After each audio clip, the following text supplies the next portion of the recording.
everybody, my name's Gale and welcome to the video nobody asked for but I really wanted to do for myself, and that is a book review.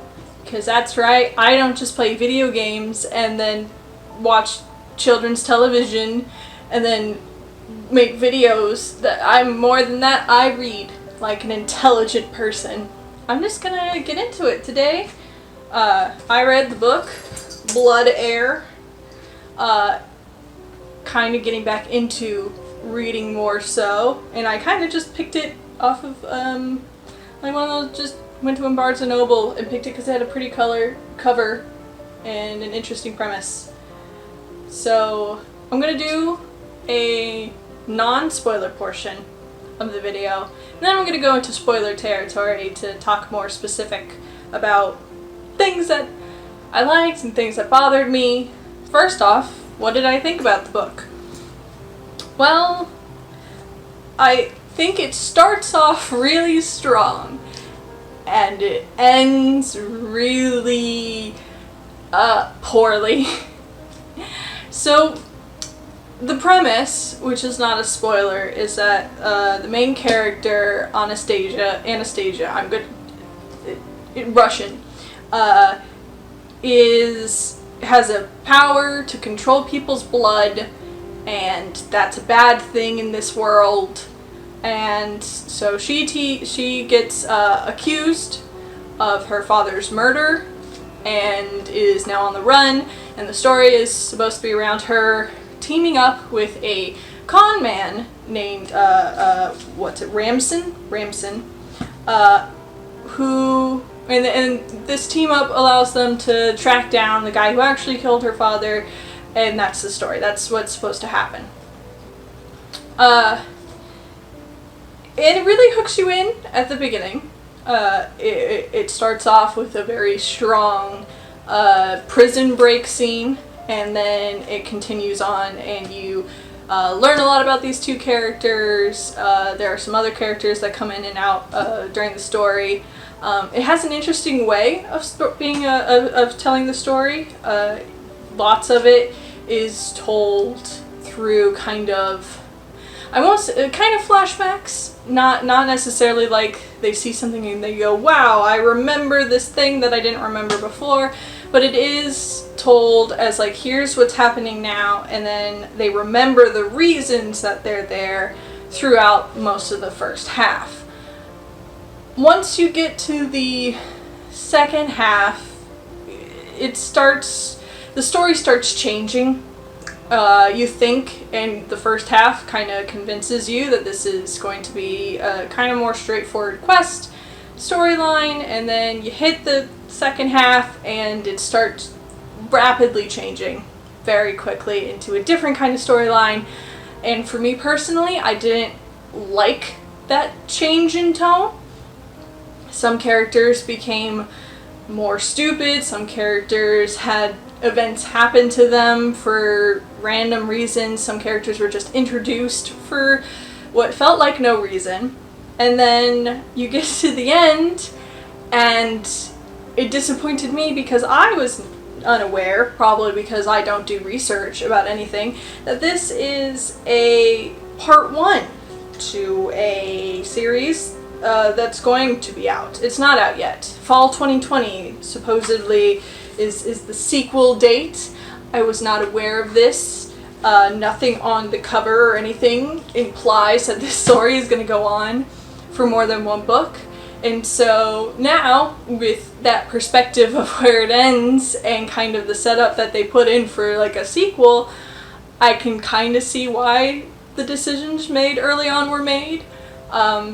But I still don't like them. So it started really strong. It started at like 5 stars out of 5 for me of like books.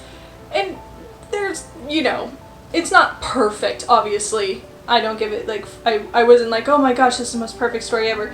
But it was very strong, and it had, really interesting things going on. But yeah, it makes some baffling decisions for me that kind of ruined a lot of that excitement I had for it.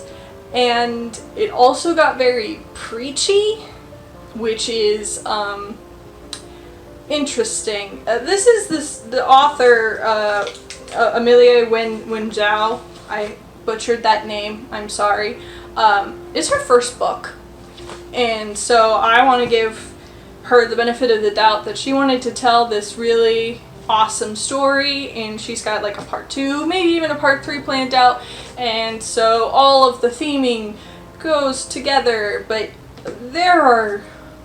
I probably could fit half of this book is just talking about the lesson of the story, which is in general be a good person, but it's like got 3 parts to it, you know. Don't discriminate, you know, discrimination is bad. We have choices that we make, so pick the good choices in life. And then the third one, which is life isn't in black and white, there are shades of gray. Good people do bad things, bad people do good things. Which are all very basic lessons that we all know.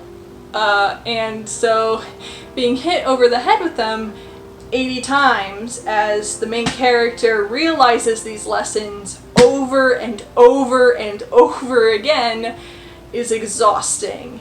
And I could excuse it the first like 5 times it happens, but when you get to the second half and you're still learning the same god dang 3 lessons and everyone's got this like wisdom speech about these 3 lessons, it gets really annoying, and it gets very, I want to say patronizing is kind of how it feels. So, with that being said, my non-spoiler review, I'm going to end it here. I give this book a generous 3 out of 5. I think it's okay. I mean, nothing about it is like terrible, and knowing that it's part of a sequel, like it's gonna have a sequel and stuff, kind of excuses a couple of the things that were off about it, because you understand that, oh, they're setting up for another book. But at the same time, a lot of it, it's a bit rough. The second half gets a bit rough to read through. So, you know, I want to be nice. I want to give it, you know, benefit of the doubt. I had some enjoyable moments and I had some non-enjoyable moments, so it's an average. I don't think it's terrible. I don't think it's great. So, if you're planning on reading this or you don't want any spoilers, stop the video right here, go on with your life. If you want to hear my thoughts in a little more detail as I talk about specific events in this book, go ahead and continue. I'll give you like, what, 10 seconds? 10-second loop of something cute.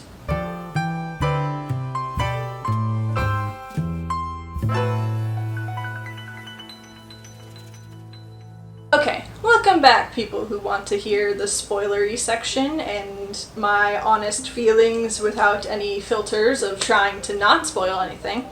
So, big first thing, this book is a power fantasy for women. So power fantasy, but it still falls into like the tropes of power fantasy that make it a bit awful.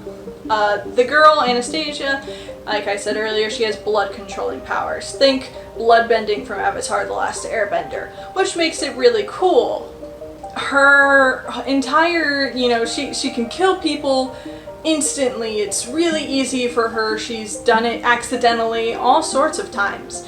And so really just fall into that power fantasy of being someone who's like weak and nobody can like get at you, but also whenever you get really angry or when they push you too far, that's when the demon inside comes out and they kill everybody, and you're a good person because you hold that evil in.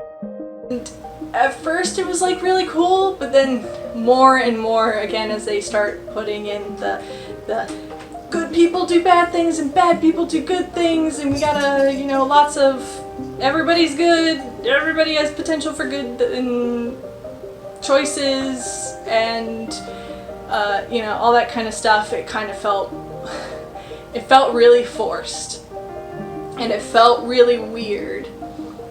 One of the biggest things that felt weird about it is that Anastasia only really, like, she doesn't have a lot of control over her powers. Maybe that's the thing that they were planning to do in like the second book, as she gains real control.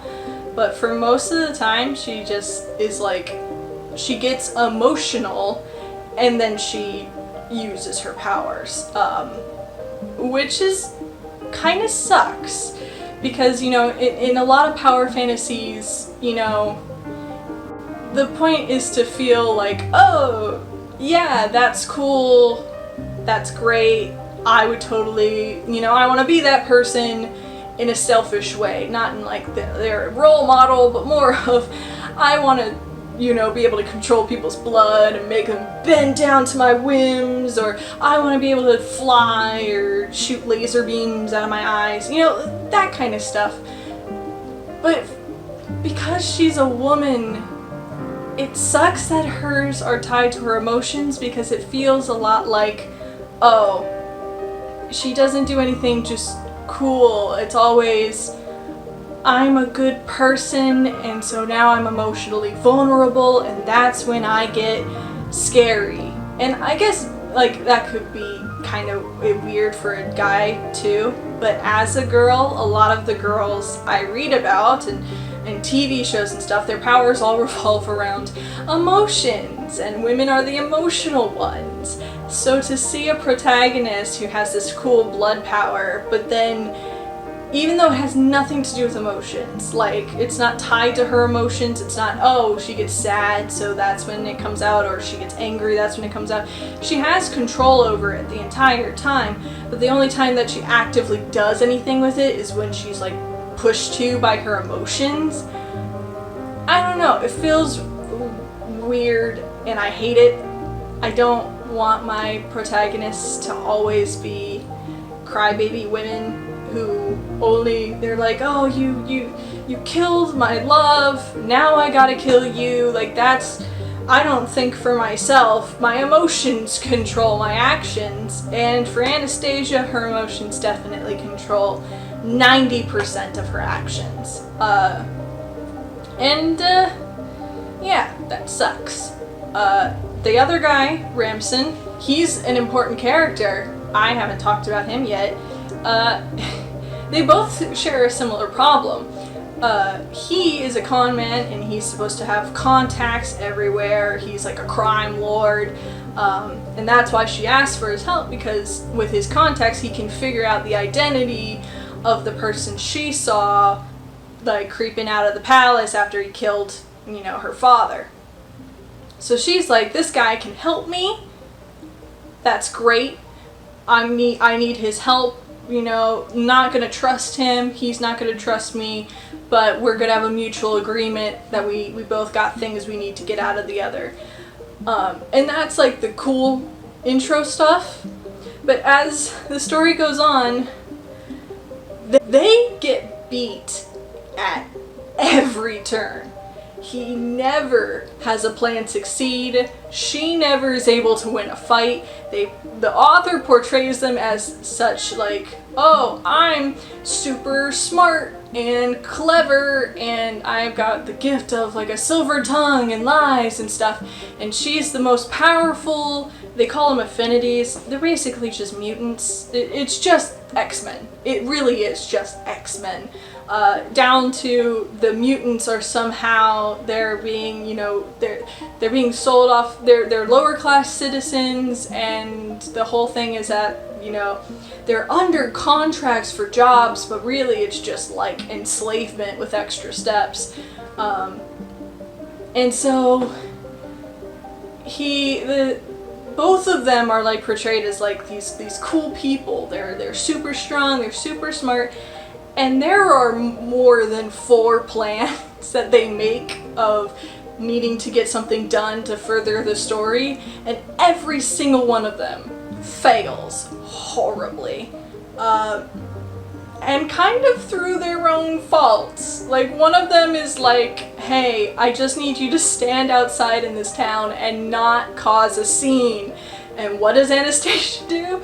Her and her little kid friend May see this mutant affinity person who's selling like sweet rolls, and so they give her money And she gives them a sweet roll, and I think they didn't pay enough for it. The little girl May, we'll talk about her in a second, but she just like gives her a coin, being like, "Hey, here's money, take it. We feel for you." And the Affinity is just like, "Oh, let me give you the sweet roll then." And then the guy who like runs the shop comes out. He's like, "Did you just sell something for less money than it's worth? I'm gonna get you!" And he slaps the poor sweet roll girl.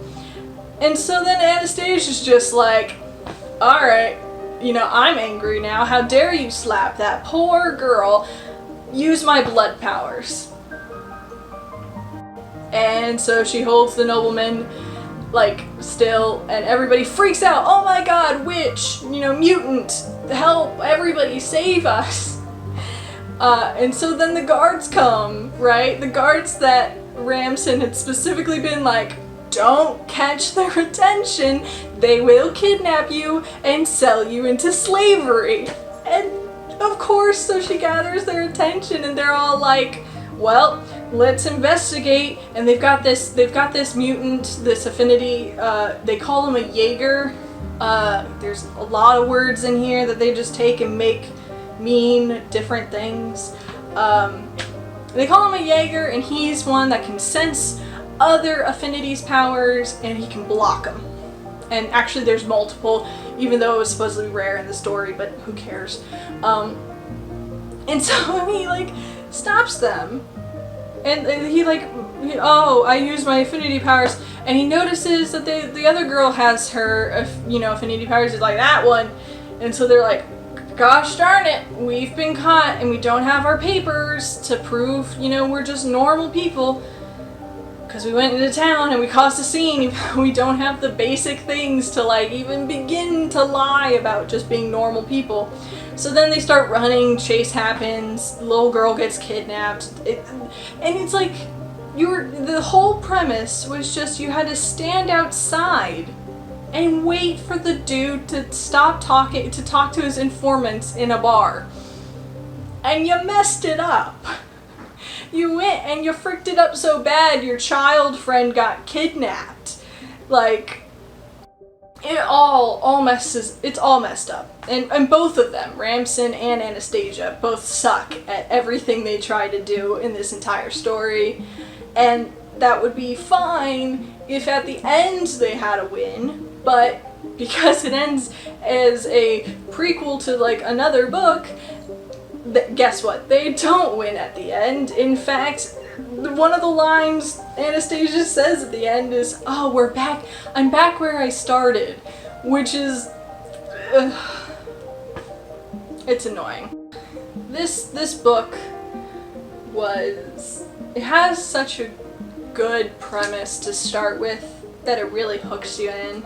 And like I said, that first chapter where they're just immediately, she's in a jail cell, they're meeting, and she's like trying to like negotiate for information from him, and he does this cool con man trick where he like pretends he knows who she's talking about so that she'll be more inclined to let him go, and then he pulls a stunt, they take down a guard, and he's like, "Oh, sorry sweetheart, didn't know who that guy was anyway. Like, I had no clue, but thanks for breaking me out of jail." And she's all like, "The frick?" And then she gets all like blood powery and stuff, and he's like, "What the frick?" And that's really fun, and it was really cool, and I liked that, and I liked a little bit after. Then it just starts going downhill, because instead of just committing to a character for Anastasia, whether she's a person who uses her powers to get what she wants, or if she doesn't want to use her powers, that goes back and forth. Does she hate herself? Does she hate the people who put her in her situation? That goes back and forth.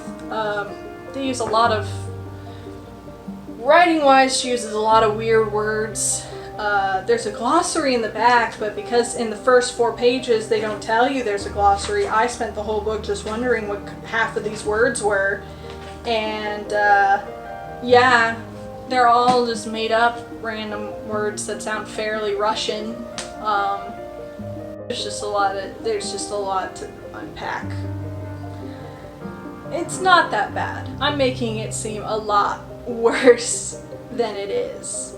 But it just really bothered me because I really liked the first half. And then you get to the second half and I was very disappointed. I, wanted this to be just one book and just to get through the story that was sold to me. And then it turned out not to. It started as this search for a person who killed her family. Turned out, of course, that person wasn't the actual person behind it all. And now it's a whole revolution story where they got to go to another place and get new rebels together to fight back to regain the kingdom. It's just a mess, really.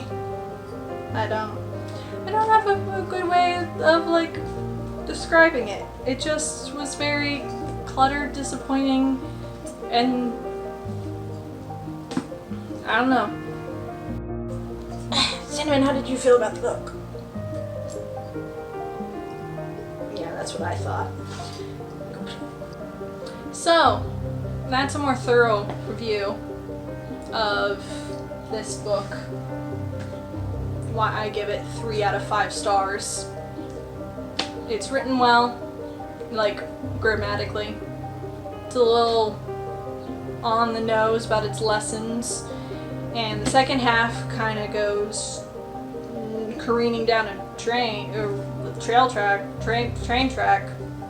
careening down a train track. Is that even a phrase? I don't think so. Point is, I didn't like the second half. I really liked the first half. So, I feel like 3 is a fair assessment to give it. So, that's my take on Blood Heir. I hope you enjoyed it, or any of my rambly thoughts. The next book I'm planning to read is this one by another name I'm going to butcher, Hafsa Faisal. It's called We Hunt the Flame. Another book I just picked up because it's got a cool cover and was in the section that I like at Barnes & Noble. So we'll see how this one goes. Hopefully it doesn't end up being a part of a series. Maybe I should check the back just to make sure it doesn't say tune in next time. But I'm gonna read it. If you'd like to read it with me, go ahead and we can compare notes. I'll do it through video and you can just keep track at home. But yeah, that's gonna be the next one I read, and we'll see how that one goes. So, thank you for watching. Leave your comments down below if you've read this book or if you have any opinions upon what I said about this book. And I'll see you next time. Bye-bye! Hi there, it's the end of the video, my friend. Hit the bell if it was okay, I'm sure I'll make good content someday. I'll play some games or do some drawing, Pokemon and fights with darling, video essays and reviews. I couldn't do it without you, so thanks, like and subscribe.